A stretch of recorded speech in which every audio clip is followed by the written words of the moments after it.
Masana'antar Kannywood, shin wani jarumi ne wanda ba za ka taɓa manta da shi ba, wanda kamar za mu iya cewa kamar ubangida haka? To gaskiya tsakani da Allah ina da wanda ya kawo ni masana'antar Kannywood shine Bello Muhammad Bello, shine ya kawo ni. Amma kamar Allah na tuba, mutumin da ya shekara 23 ko 2003 na fara fim ɗina na farko zuwa yanzu, ai fari ne ma ya kamata a ce na yi. Na ce wai a'a wane mai gidana ne, ai kaman kuskure ne, tunda shekarun ya kamata a ce na yi fari. So amma shi ya kawo ni kuma ina girmama sa a matsayinsa na wanda ya kawo ni masana'antar da nake cin abinci har na sami iyalai da sauransu a cikinta. Fina-finan da kake yi, wani fim ne wanda ka taɓa nuna fuskanka wanda ba za ka taɓa mantawa da shi ba? To ka san a lokacin da mutum misali kana abu kamar yanzu wannan interview da kake, wataƙil haɗuwa ta da kai interview da kai da ni, sai ka ga tunda sai ga misali sawon da kai sai ka fasin wayansu fefofinka, maybe lecturers ɗin ku su gani sai haka kake interview kaza kaza, sai ka samu wani ta goma shi da kodin ko kuma sai ka samu wani su viewers account ɗin ya tashi, wani dai ɗaukaka ta zo ma. Ina tabbatar maka da cewa in ka yi interview 100 ko da wanda suka fi ni, in wannan ne ba za ka manta da shi ba, saboda shi ne ka maka wani ta goma shi, wani yawa wani ɗaukaka ta fahimta a makarantar ku da inda kake sa.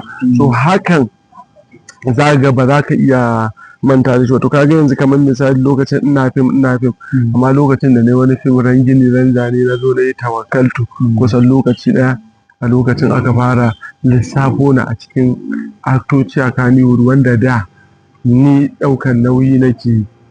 Amma da na fuskanci ina da abinci ta gefen har an gane na ana so in yi, an fara kira na wasu garuruka kamar yadda yanzu garin nan ko aiki na zo yi ba na bane amma na zo ma wani ya biya ni. To kaga ba zan manta da wayannan fina-finan ba, kuma nawa ne na kamfani na ne, don ni duk wanda zai sa na a fim ko wanda ya gani a fim ya san cewa a fim ɗina ya fara gani na kafin ya sa ni. To gaba wani irin ƙalubale kake fuskanta game da wannan masana'anta ku ta industry? To ai ita ɗaukaka ko nasara da ƙalubale suna tafiya kai ɗaya ne. Yanzu za ka iya zuwa ka samu wani watakila ya fi ni ko bai kai ni ba, kuma ya ce ba zai yi ba. Kaga shi ma za ka iya samu ƙalubale ne, ko ba haka ba? To duk wani abu in dai mataki ne na nasara yana tare da ƙalubale, amma kuma an bibiya in mutum ɗaya ya ƙi 10 sun amince, to za ga ka manta da wannan ɗayan da ya ƙi. So mu nasarorin da muka samu alhamdulillah sun fi ƙalubalen da muka samu, shi yasa muke manta da ƙalubalen. Amma ta batu da ya ce nothing good comes easy, ba wani abu da za ka yi shi ka same shi da sauƙi. An sha wahala amma alhamdulillah ba abin da fim bai mana ba gaba da baya. To kaga za mu manta da ƙalubalen kenan insha Allah. Da ƙarshe wani fata gare kake da shi ga masoyanka? Ina son ku fiye da yadda kuke so na, domin idan babu ku babu ni, kuma ina son ku ci gaba da kallon sababbin fina-finai na irin su gata na, furuci da kuma idan marainiya. Mu za mu so kaɗan kira masoyanka domin duk wani masoyanka ya danna mana following da alamar subscribe. To a wace tasha zai danna? DDC Hausa.